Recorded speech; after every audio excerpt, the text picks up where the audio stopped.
Hey, I'm Becca. And I'm Arch. Welcome to The Ridge. We are so glad that you joined us today as we continue our series called Take Time.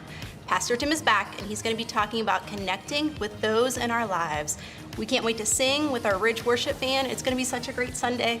But before we get started, we are here to let you know about some things that are happening around the Ridge. That's right, and one of the main things we have happening right now is our kindness campaign. It's week 2 of our kindness campaign, and we are running all the way through November 27th. And here's the thing, here's the whole deal with the kindness campaign. Our desire, our heart is to greatly impact our community, our state, and our world for Jesus. And we have 3 ways to be coming together to do that as a church. First, you can serve a neighbor, just be kind to somebody in your neighborhood, bake cookies, do something like that, rake some leaves.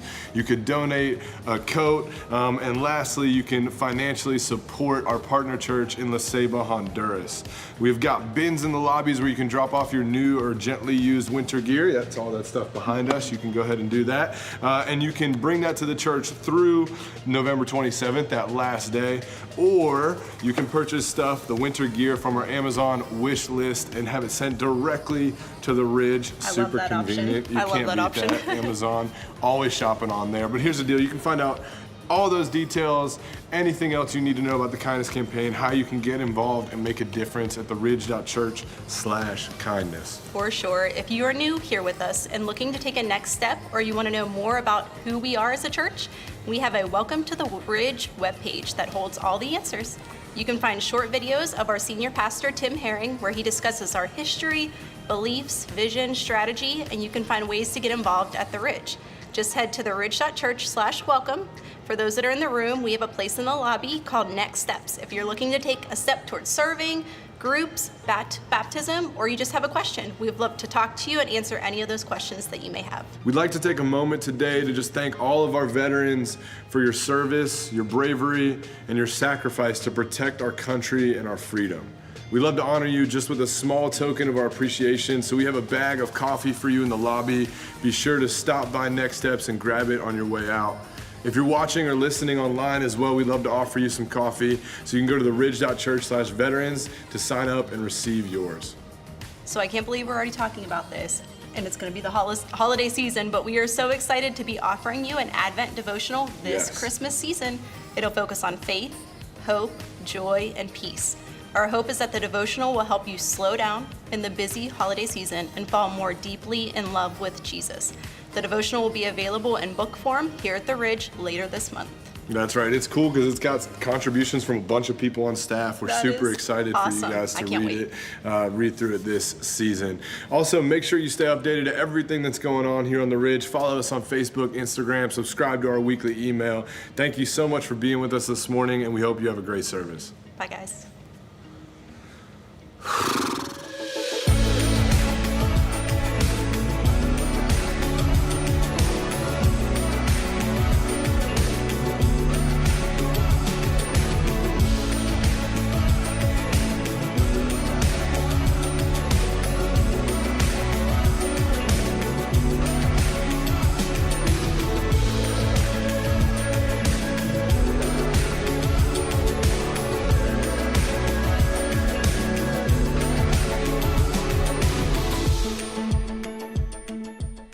Good morning and welcome to the Ridge.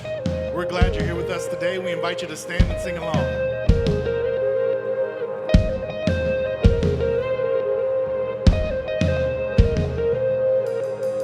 You make a way when I cannot see.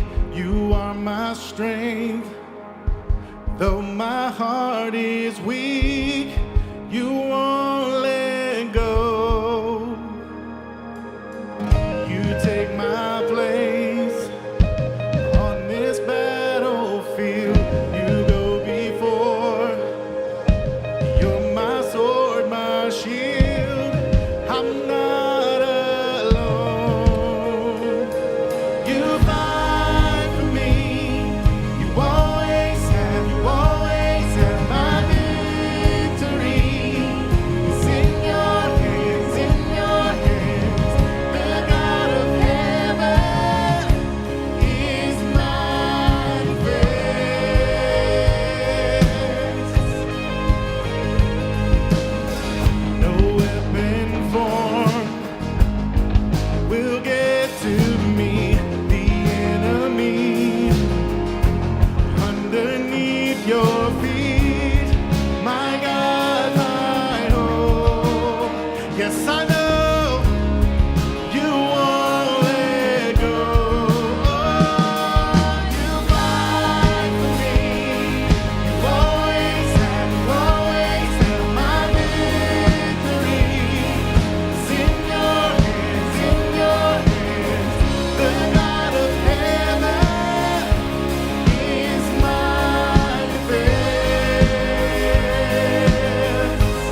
I come to the Father with nothing to offer but my sin.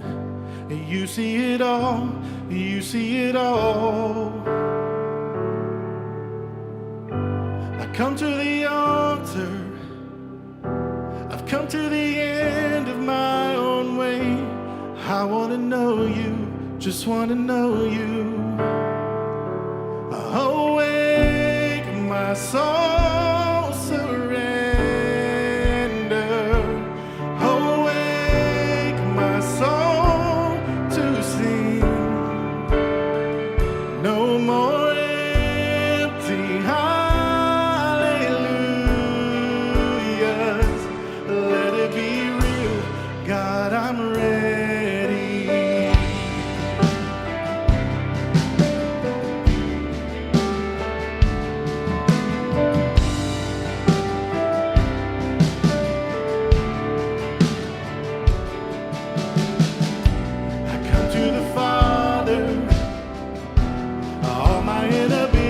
At your feet, I come like a child, I come like a child.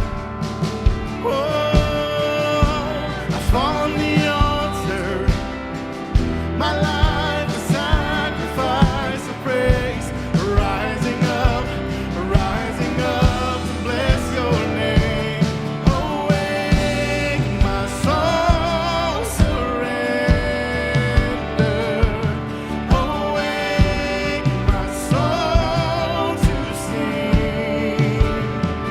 No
God, that's why we're here today, that we can focus and turn our eyes to you. We want to see you today.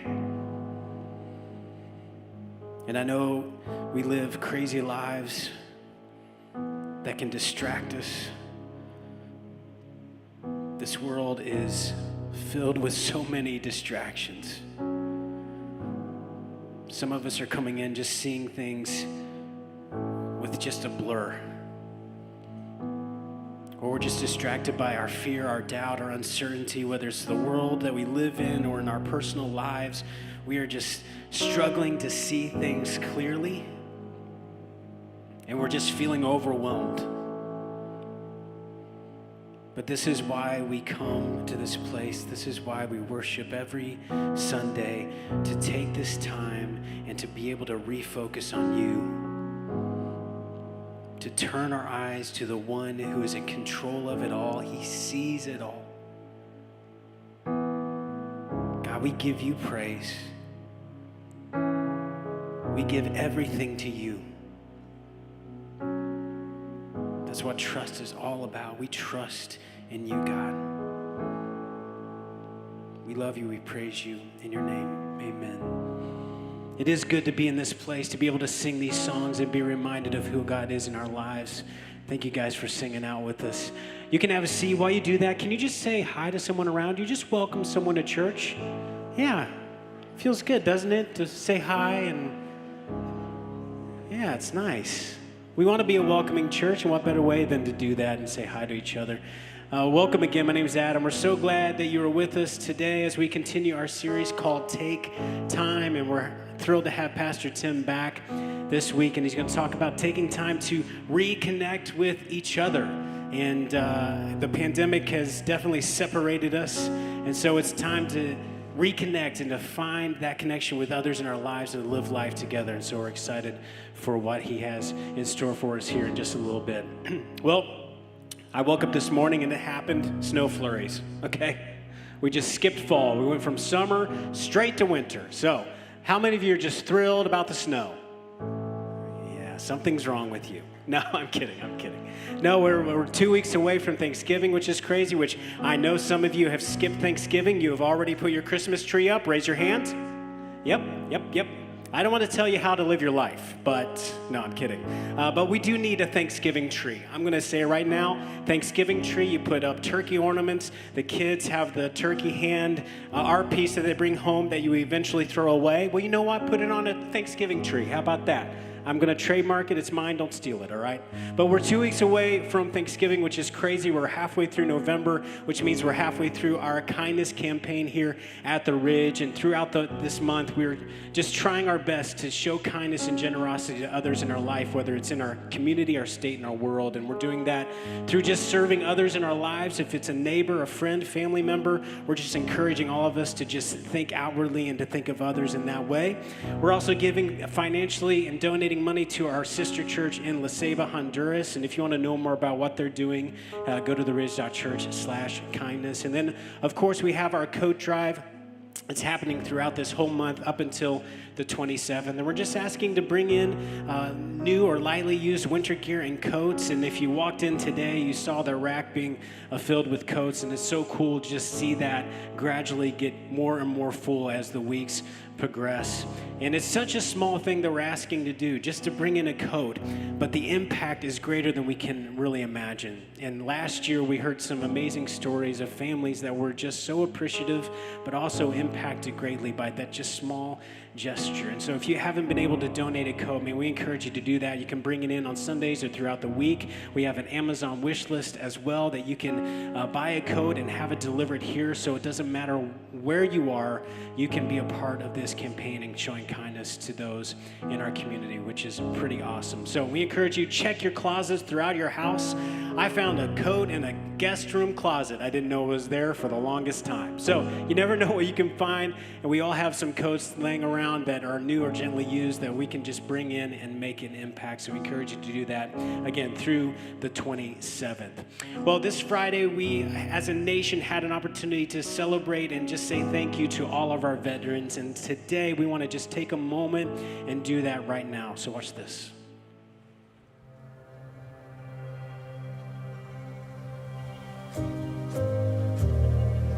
This nation has always been defined by a dream. A dream to achieve and live beyond the fold. Innovation, creativity, and freedom are hallmarks of this American dream. But this dream comes with a cost. And it's not preserved without self-sacrifice. The men and women who serve our country are not just soldiers. They are defenders of freedom. They are protectors of our rights to pursue happiness. We use words like honor, courage, and bravery to describe our veterans. They have taken turns standing guard over the dream that makes America so special. The freedom to live, love, and worship God is possible because of our veterans. This is what makes America so special and what makes our veterans heroes. If you're a veteran in the room right now, could you stand? We just want to take a moment and say thank you. Can we give it up for our veterans, guys? Thank you so much.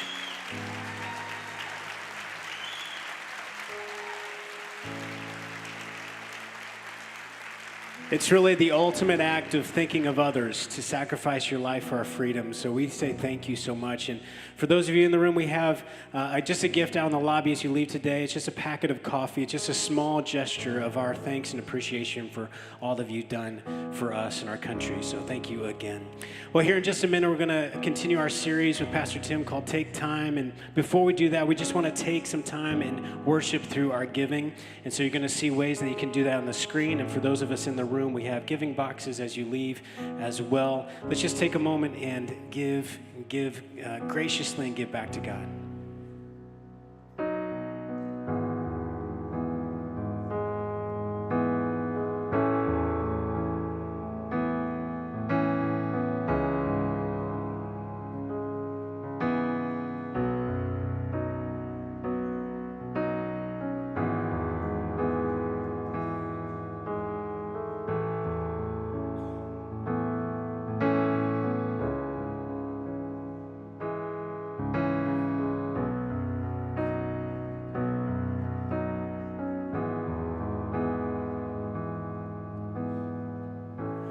Good morning. That was pretty bad. Is it the snow that we're all unhappy about? Good morning. That's just as bad. I give up. I think most people have the impression that because I'm a pastor and that I like people, that I must be an extrovert. But really, I don't believe that's the case. My wife and I have debated this before, but I think I'm more of an introvert. Now, I find people to be fascinating. I enjoy conversations with people. I occasionally like to be the life of the party, occasionally. But I really like also just being alone. I find sometimes that people and crowds and conversations kind of wear me out, which isn't a good thing if you're a minister, you know. But I think that's true. And I think that's true of probably most of us here. There's some of you that are extroverts, you know, and you just get energized by people, but an awful lot, I think, are just, you're introverted. And I think you find social interactions sometimes difficult. I think all of us, by the way, would admit that there are times where it's difficult socially in some conversation, or sometimes I think all of us have been anxious when we anticipated something that was coming, conversation or an encounter we were going to have, a social situation. Somebody will be facing Christmas dinner parties, for example, and you're saying, oh, I just don't want to do that. Today we're going to continue our series related to the pandemic, and today I would like to focus on what I consider to be the significant social cost to this pandemic, because it served to put up barriers between us. And I think it caused a situation where even some people are become socially even afraid to engage in conversations. We've become kind of disconnected. And it shows itself in a variety of different ways. It started, of course, when they started putting those little stickers on the ground that said you need to stand 6 feet from the next person, which was an appropriate thing to do. But it was a social barrier. Apparently 6 feet is supposed to be how far a sneeze will go. But it made sense. And so we were separating from one another. We distanced ourselves and each other. And that wasn't, I don't think, a big deal there. But in some cases, the effect was really bad. For example, I feel sorry for anyone that happened to find themselves in a hospital or a nursing home during that season of time where visitors were not allowed to come in and see people.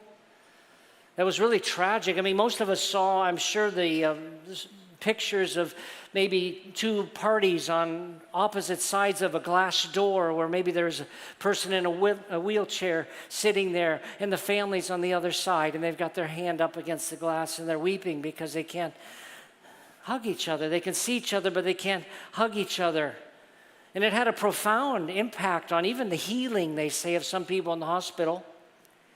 According to a study by Cambridge University, there's a high cost associated with the essential quarantine and social distancing interventions for COVID-19, especially in older adults who've experienced an acute, severe sense of social isolation and loneliness with potentially serious mental and physical health consequences. I think most people would admit that some of the measures we took, though they were maybe necessary, but some of the measures we took were every bit as dangerous or deadly as the virus itself. And that social cost impacted us in other ways. For example, the wearing of masks. And I think now this will be a regular thing that if we're ever in a compromised position, it's appropriate now to wear masks or whatever. But the thing about masks is that they don't reveal what the person is really saying many times. They say communication is not just about words. So much of communication is about expressions, but if you can't see the lower half of someone's face, it's impacting our ability to connect with one another. I think it's made a difference. I remember a lot of Sunday mornings where I said something that I thought was maybe funny, and I couldn't tell if anyone was smiling or if they were mad. I just couldn't tell. I can't see. Now you can see a little bit through the eyes. But it put a barrier between us. I think we'd all admit that. And then one of the other significant social costs had to do with doing things technologically, which I view as a blessing. I'm so thankful for Zoom and FaceTime. I still use it every single week. WhatsApp. I have meetings constantly, through Zoom and whatever else, and some are watching this online, which is wonderful. I'm thankful that we're able to do this. But some studies have indicated that we become so attached to the technology and doing these meetings via computer that we struggle now to actually interact with people. There are studies that indicate that we are forgetting even how to engage in conversations with one another because we became so used to just doing it over the internet.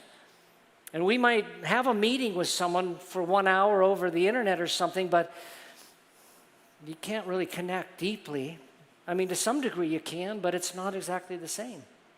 Now, this whole series has been called Take Time, and we just didn't want to get past some of these lessons that we've learned over the pandemic. We feel like it's important that as a nation we went through certain things.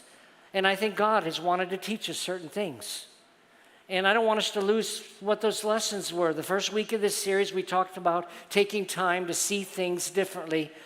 It was just basically a talk on the Beatitude part of the Sermon on the Mount, how Jesus called those who are part of his kingdom to view things differently. And the list of things that we're supposed to be happy about, blessed are those who mourn. Blessed are those who hunger and thirst for righteousness. You wonder, why are those things blessed things, especially the mourning? Or if we suffer loss or whatever else. But as Christians, we can see things differently through a different lens. We've got a God who's with us through everything we face. In the second week of the series, Arch talked about taking time to stop, rest, delight, and worship. It was basically acknowledging that during this pandemic, it gave us an opportunity. Most of us experienced a slowdown. Most of us, for the first time maybe in our lives, stopped in the midst of our busyness, because we still had work and things, but we stopped and we said, this is really nice. that I'm not going like crazy all the time, a schedule that's ridiculous. And in the Old Testament, God gave the people of Israel this thing called the Sabbath day, and I know we're not under the Old Testament, but the principle, I think, applies today. In fact, the idea of the Sabbath predated the law. It says God rested on the seventh day. He provided for us an example. In our culture, that's hard to do. You know, what do you mean? I'm supposed to stop one day and not do any work? Yes. And we'd be so much healthier. But there are other places during the day that we could stop and connect with our God, and we don't have to go back to a lifestyle that's just crazy. But today, my takeaway is take time to reconnect with others. Because I feel like we have, to some degree and in various ways, disconnected with one another.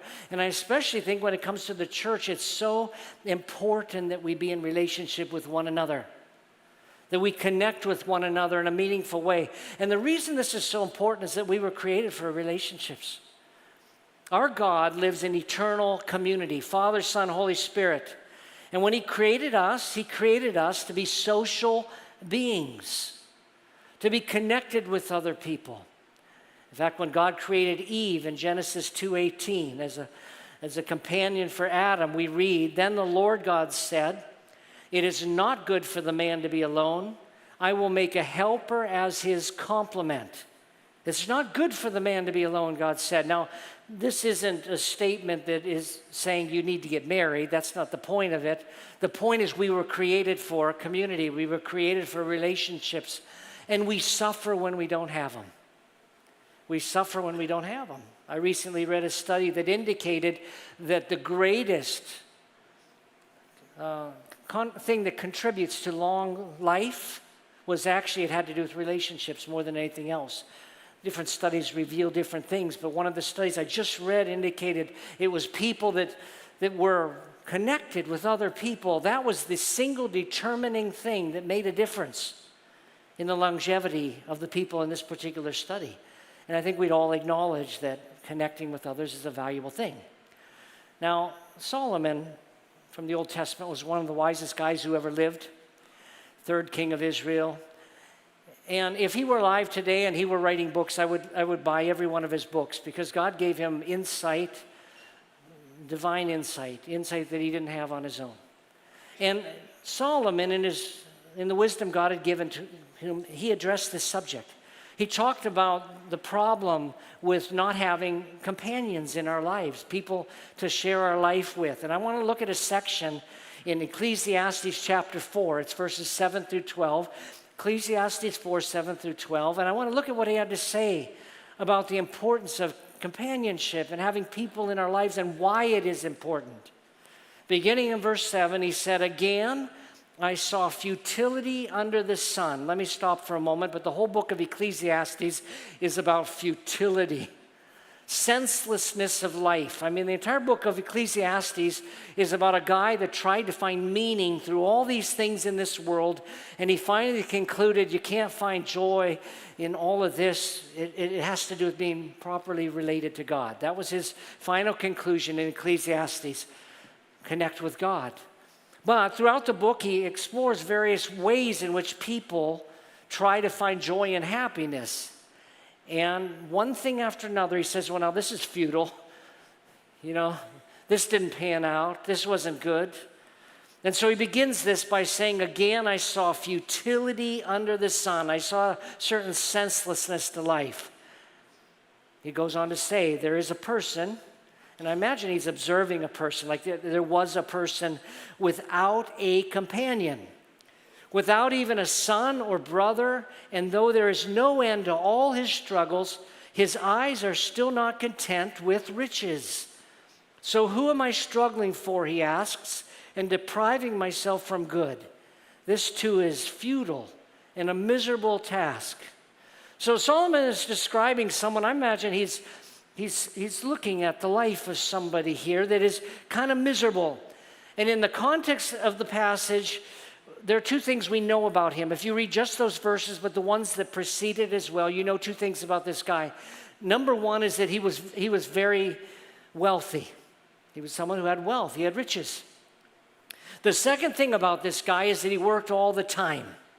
He worked constantly. And so you have this guy that's working all the time to gain wealth or gain riches. That's kind of the context of all of this. Now, some of his happiness, according to the verses we read, had to do with the fact that he was working all the time and couldn't enjoy life. And I think all of us would agree that's the way it is sometimes. I mean, here was a guy that was working, night and day, nonstop in order to accumulate his wealth, but he couldn't enjoy wealth. He couldn't enjoy what he had because he was too busy. I mean, I think that's the bottom line. He was just too busy to enjoy what he had, and life is more than that. I mean, there's just a futility about living our whole life to become as rich as possible, then to find out that every night we're too tired to enjoy anything, and we're too busy to enjoy anything. That was part of his story. The other part of his story is that he wondered why. He wasn't happy. It had to do with the fact that he didn't have other people in his life. He didn't have a companion in his life. He didn't have someone to share it with. And so he's miserable. At least if he had gained all this wealth, even if he couldn't enjoy it himself, if he had another person in his life with whom he could share it, he might be happy. But he didn't have that either. And so for both of those reasons, he was kind of miserable. And Solomon recognized that. It's important to have people in our lives. There was a guy without a companion. No sons, no brothers, no one as a companion to go through life with. So why am I wealthy? I can't even share it with anybody. That was his situation. Based on that, Solomon made these comments beginning in verse 9. He said, 2 are better than 1 because they have a good reward, or some versions say a good return for their efforts. You get a good return if they're 2. For if either falls, his companion can lift him up, but pity the one who falls without another to lift him up. Also, if 2 lie down together, they can keep warm. But how can one person alone keep warm? And if someone overpowers one person, 2 can resist him. A cord of 3 strands is not easily broken. I think he's saying there that 3 is even better than 2. Now, Solomon began here by making a thesis. It's his summary statement. And his statement is this in verse 9. He said, 2 are better than 1 because they get or have a good reward for their efforts. In other words, he's saying there's a good return if you got 2 more than 1. They get a better return. Now, I think what Solomon is talking about here is a thing called synergy. Dictionary.com defines synergy in this way. It's the interaction of elements that when combined produce a total effect that is greater than the sum of the individual elements, contributions, etc. The point is, together we reap greater results than we do alone when we're with other people. And there's a synergistic effect. You have certain gifts, abilities, you have talents, you have strengths. Other people have different gifts, abilities, talents, and strengths. And when we come together, we get a greater return. And you've seen that, many of you in the workplace. We talk about this in the workplace, that when you bring people together with different ideas, different strengths, different ways of seeing things, you end up with a result that's better than either of you would have come up with on your own. It's just better. 2 are better than 1. You get a better return, which is the point he's making here in verse 9 again. 2 are better than 1. They get a good or a better return or reward for their efforts. But then in verse 10, Solomon uses the word 4. The next word is 4. He's about to explain why. Why really is 2 better than 1? Why is this the truth? Continuing in verse 10. 4, he says, and this is his first point, 4, if either falls, his companion can lift him up, but pity the one who falls without another to lift him up. Also, this is his second point, if 2 lie down together, they can keep warm, but how can one person alone keep warm? And, here's his third point, if someone overpowers one person, 2 can resist him. A cord of 3 strands is not easily broken. So Solomon supports his thesis by giving 3 examples that demonstrate that 2 are actually better than 1, and I want to talk about each of them briefly. The first one is this, that we all need help at times. He makes the point every one of us needs help sometime.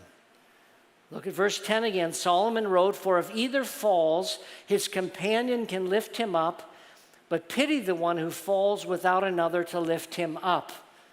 Now he's obviously describing a situation where someone falls and gets injured. They don't have the ability to get back up on their own. That's what he's describing there. So somebody falls, and if you're alone when you're injured, you're kind of stuck. All of us have probably seen the commercials by that company, Life Alert. I have to admit, I find them a little humorous. I shouldn't. It's a sad situation, but it's some older person, elderly person, who has fallen on the ground. Again, there's nothing humorous about that. And they grab this little thing around their neck, and they push a button, and they say, "Help, I've fallen, and I can't get up." It's just that the commercial itself is a little bit corny, but the issue they're addressing is good. That's an issue. They tapped into something that's pretty smart. That sometimes you're going to have someone that's going to be alone, and if they have something like that, you know, that they won't be alone. I've fallen and I can't get back up, and sometimes we need someone to help us get up. Now, the problem in our culture today is that I think we value independence so much. And we value being the ones to give help. We don't like being helped. I think we're proud. I know I'm proud in that way. I'd rather be the one that's giving help to someone than the one that needs help, because I'm kind of embarrassed to admit I need help. I'd rather you think they're strong and this and that and very competent and this and that, and he doesn't need any help at all, and that's how I want to be viewed. I don't want people to view me like, "Oh, poor Tim, he needs help." That's pride. All of us need help. We will all, at times in our lives, need help. Those of you that know scuba diving know that one of the rules of scuba diving is that you're never to go scuba diving alone. Never go by yourself. I have to admit, I've been tempted to do that. I've been tempted to do that. Our family goes on vacation, sometimes up in Michigan, and I understand there are hundreds of shipwrecks in Lake Michigan that they haven't found yet. And I just envision myself being one of the ones to find it. So I'm going to put on the scuba gear. I'm going to find that. And I've thought about going alone. I'll never do it. Don't worry, I'll never do it. It's way too dangerous. When I was thinking about this, I was reminded of a story I shared probably about a year ago of a friend of mine, Rick Thomas, and we went scuba diving in Cozumel, Mexico. And we were on our way back up toward the end of the dive. And I saw he went up to about 10 feet of the surface and stopped. Now that was normal, because if you dive below, I think it's 40 feet, you need to decompress. So every diver stops about 10 feet from the surface and you decompress. And so he stopped to decompress. But his sister, who was his dive buddy and the dive master, said, "Something's wrong with Rick. It doesn't seem something's wrong." And they swam up to him, and sure enough, he was completely passed out in the water, just suspended like that. They couldn't tell if he was even breathing. And so with some difficulty, they dragged him out of the water and on the boat. I was on the boat by this time, and I was watching what was going on, and Rick's hands were a deathly blue color, his face, his lips. It was clear he had not been getting oxygen. And the diving master began to give him CPR, and it was not working. And gave him CPR some more. It wasn't working. He continued. Finally, Rick began to breathe again. Seemed like he wasn't breathing at all. And the color began to return to his hands. And then they gave him 100% oxygen. Another boat came by and took him to shore, where an ambulance was waiting to take him to the dive hospital. There's a special hospital for dive injuries. There's no doubt in my mind that if Rick had not had help, he would have died. There's no question about that. He would have died. And we all need help. The thing is, are we humble enough to acknowledge it? I need help of other people. I need to be connected with other people. I can't do it on my own. And the problem is, if we haven't developed relationships, if we haven't done my takeaway, which is take time to reconnect with others, if we haven't done this step, then when we find ourselves in a place needing help, we're just not going to have people to reach out to. Now, the church should always be that. but we'll find ourselves in a difficult place. We all need help at times. Second point Solomon makes is that we all need care and comfort. In Ecclesiastes 4:11, we read also, he says, if two lie down together, they can keep warm. But how can one person alone keep warm? Now, on the surface, this looks like a simple matter of staying warm on a cold night. You know, being with somebody to help keep you warm. But there's more to it than that. I'm convinced it means more than just physical comfort here. It's physical and emotional care and comfort. In fact, he's describing companionship. Dr. D.A. Garrett writes this. He says, the warmth of lying beside each other is an image derived from that of travelers who must lie beside each other to stay warm on cold desert nights. But the usage here is metaphorical for emotional comfort against the coldness of the world. I think he's exactly right. It's not just a picture of, well, you need someone to stay warm with. He's talking about comfort. He's talking about care. He's talking about companionship. And all of us need that at times. We all need people with whom we can go through life. I believe the first time I really understood this, I don't know if even fully, but really understood this, was on a trip I took to Seattle, Washington, several years ago. I was going to take a class. I was going by myself. So I flew across the country. In one of the afternoons or two of the afternoons, I had free time. And so I drove the rental car I had to the Space Needle. Some of you have maybe been to the Space Needle, and they had a wonderful event that day at the Space Needle. They had a food fair. It was called the Taste of Seattle or something like that. And I enjoyed, some salmon jerky, for example, and stuff that was like regional, and Starbucks coffee they were giving away for free because it started in Seattle. So people went around with these big containers on their back. It was just so much fun as I was walking around. And then I went to the Pike Place Market. And some of you are familiar with the Pike Place Market. It's a fish market. The people there, they pack these fish. If you want to buy a fish, you point at it. It could be 30 to 40 pounds. And they pick up this huge fish and they toss it to the next guy. And that guy tosses it to the next guy and they wrap it up and here's your fish. It's just fun watching them. But they sell all kinds of other things as well. And one of the things they sold at this market were dozens of stands of flowers. Now, I don't care about flowers usually, but these ones, I'd never seen anything like it. Let me show you a picture that was taken at the market. I didn't take this picture, got it online, but they were colors. The flowers were colors that I didn't know existed in nature. And suddenly I thought, I want to send some of these to my wife, Karen. I'm going to box these up and send them to her. And then I realized, no, I can't. They won't make it. They're not going to make the flight. And then kind of a profound sadness came over me.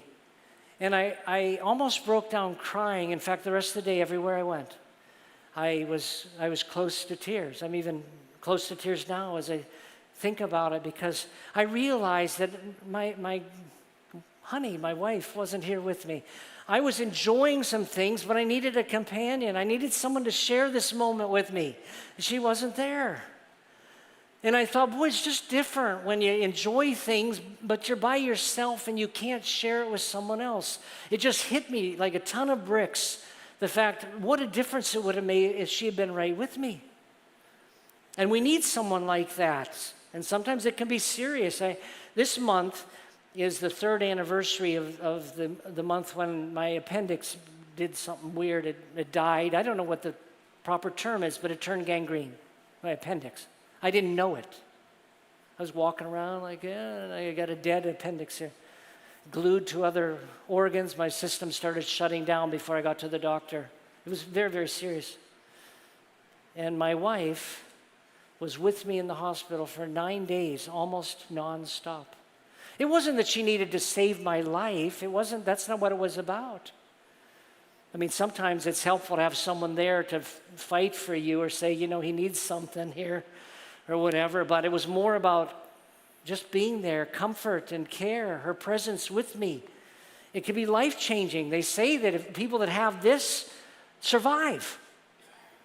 But when we don't have others that we know care for us and are part of our lives. Now, the church, again, can be this. I think the church can be for us a family you never had. If you got connected properly, it can be the family you never had, or it could be the family nearby if your family's far away. And at the church here, by the way, we also have a care team that does hospital visitation and addresses other things, because everyone needs care. Everyone needs comfort. We all need help at times. And that's what I think Solomon was getting at in verse 11 when he said, also, if two lie down together, they can keep warm. But the one person, how can he keep warm? And again, I think it's emotional warmth more than, or at least as much as the physical warmth that he's talking about. It's care, it's comfort, and it's also just the idea mentioned earlier, companionship. So take time to reconnect with others. We all need help at times. We all need care and comfort. And the last point I want to make is that we all need protection. Third thing he mentions is protection, that all of us may face situations, or it's possible all of us will face situations where we'll be in danger. And so he talks about that in verse 12. He says, and if someone overpowers one person, two can resist him. A cord of 3 strands is not easily broken. And I love that statement, a cord of 3 strands, because he's saying even 3 is even better than 2. It's great. Now, we need protection in different ways. When I was even thinking about this, I'm not sure why this came to mind, but I thought of those who are elderly that get scammed out of their life savings. I can think of very few things, I should say, that make me angrier than when people do that. Somebody that does that to an elderly person, takes advantage of the fact that they're trusting and this and that, and takes their wealth. It's an evil that justifies a place called hell in my mind. It's that evil. And people need to be protected from things like this, and protected from other things as well. Sometimes, though, it's even physical danger. And a week or two ago, I read a story about a couple guys that were mauled by a grizzly bear. I'm not sure who all of you read it. It just happened, I think, 3 weeks ago. The two guys were Kendall Cummings and Brady Lowry. They were both sophomore wrestling buddies on the Northwest College in Powell, Wyoming. And these two guys, plus a couple of other guys, went up on a mountain to look for deer antlers or elk antlers. I'm not sure. I didn't know that was a thing, but they were looking for antlers. Here's a picture of the two guys, though. And so there were probably 4 with them, or there were 4 in all to start with, or whatever. At a certain point, though, the group split into 2, and these 2 guys went up further on the mountain. And when they got to the spot up at where they wanted to be, looking for these antlers, they saw claw marks, and they saw feces that they thought were from a bear.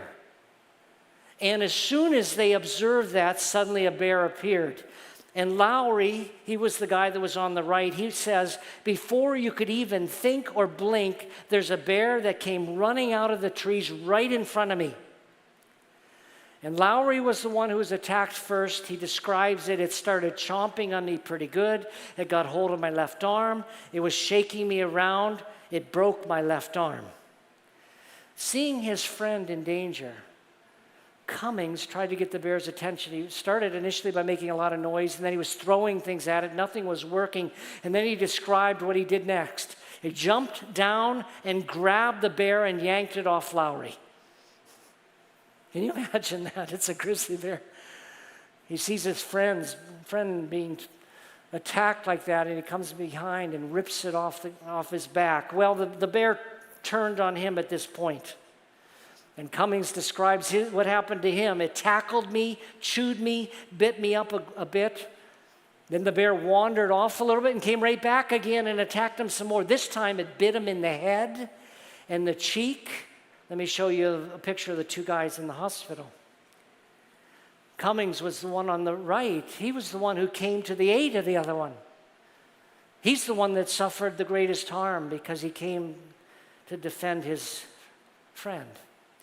The other 2 wrestling buddies joined them around this time, and they took turns, these guys, carrying Cummings down the mountain. He needed to be carried down. It was about a mile, and eventually he got the help that he needed.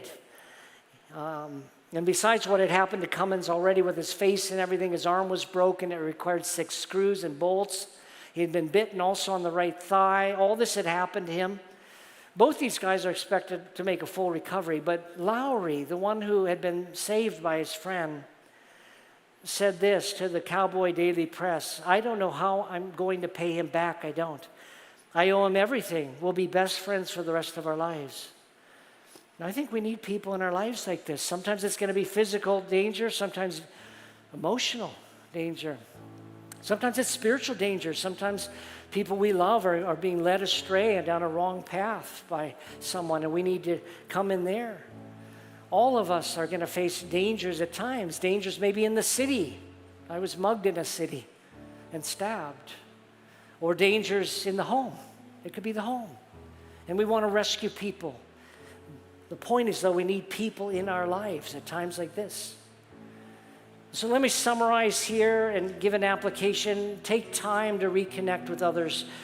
I'm just saying that I think we've become distant, and I'm asking us to consider taking some initiative to reconnect with people in a deeper way, because we need help at times. We need care and comfort.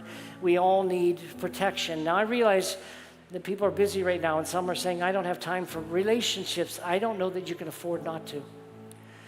And the writer of Hebrews said, "Don't forsake your assembling together as some are in the habit of doing, but encourage one another, and all the more as you see the day drawing near," which is us. Because I think things are going to get tough in the days ahead, and we're going to need one another deeply. Now, normally after a talk like this, I'd point us to join a community group or one of our care groups. But they're all wrapping up at this time of year as we're getting near the holidays. But they'll be starting again in January. So I want to encourage you to pay attention in January as we announce the different community groups would be Bible studies and fellowship groups. Care groups would be groups that address particular needs in your life. And all of those will be launching again in January. Also, I encourage you to take maybe a step in the direction of serving, because oftentimes relationships are formed in that context, around an activity. And there are many opportunities to serve here. And then finally, I encourage you to participate in our November kindness campaign. Part of that campaign is just to serve your neighbor. But there are other ways that you can serve people here or be part of this, and look for opportunities to really connect with people during this holiday season. Let's pray. Heavenly Father, we're just thankful that you are our God, and you wanted a relationship with us, and that you've created us to be this way, as people that need friends and fellowship and relationships with others. I pray you help us to take this seriously and not be proud and self-sufficient and think, "I don't need other people." All of us do. And we need to take that step. So give us the grace to do that, we pray in Jesus' name. Amen.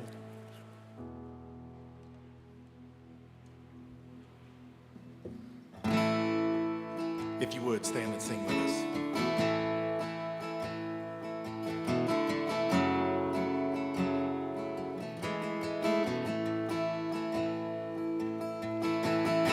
People come together, strangers, neighbors, our blood is one. Children of generations, of every nation, of kingdom come. Don't let your heart be troubled.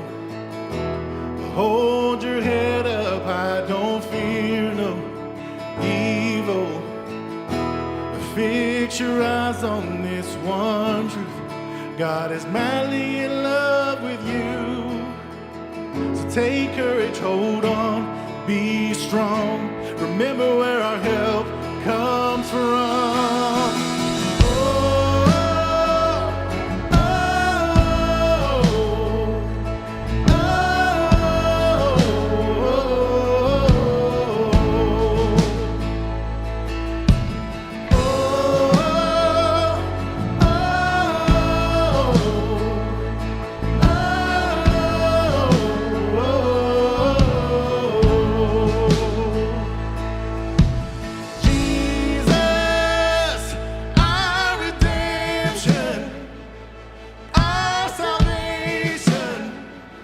is in his blood. Jesus, light of heaven, friend forever, his kingdom come. So don't let your heart be troubled. Hold your head up high, don't fear no evil. Fix your eyes on this one truth. God is madly in love with you. So take courage, hold on, be strong. Remember where our help comes from. Oh, oh,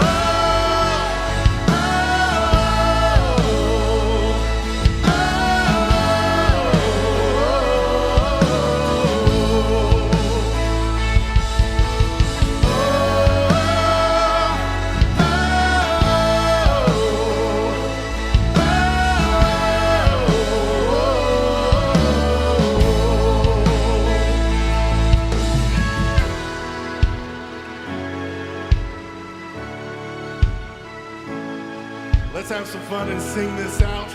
Swing wide, ready? Swing wide, all you heavens. Let the praise go up as the walls come down. All creation, everything with breath, repeat the sound. All his children, clean hands, pure hearts, good grace, good God. His name is Jesus.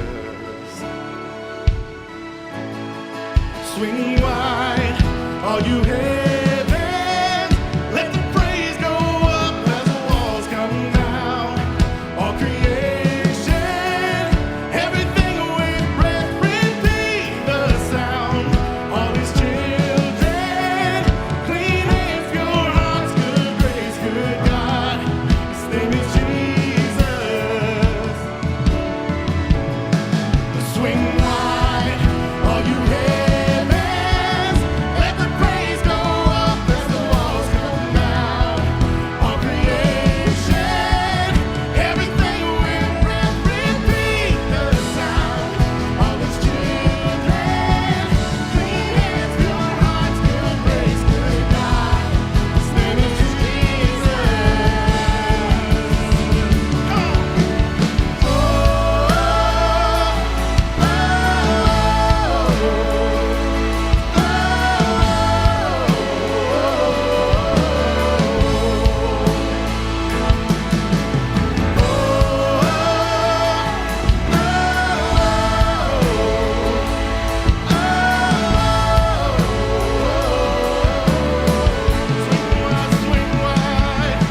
Swing wide, all you heavens.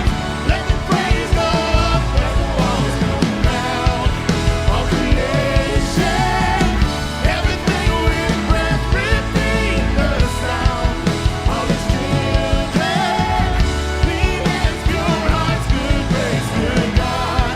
His name is Jesus. Sing it out.